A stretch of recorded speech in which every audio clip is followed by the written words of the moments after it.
Alhamdulillah, hari ini Minggu. Kita persiapan di Gubuk Betawi, sedang persiapan buat pembukaan cucian motor dan mobil.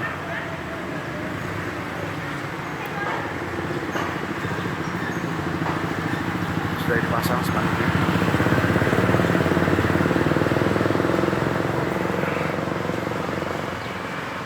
Jadi hari Senin besok kita akan buka secara resmi.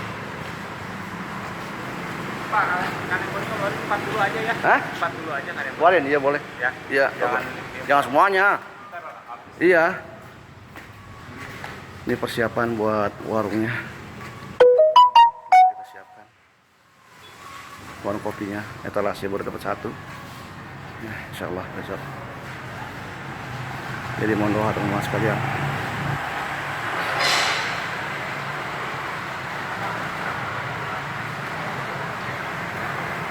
Cucian mobil.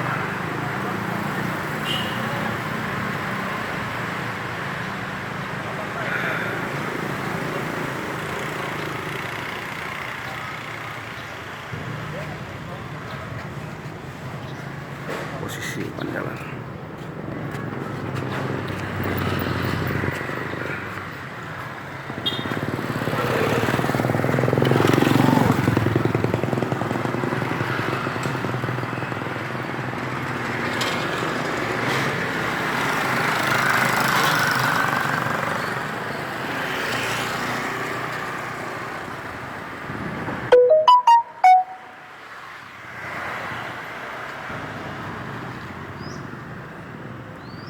Mohon doa teman-teman sekalian.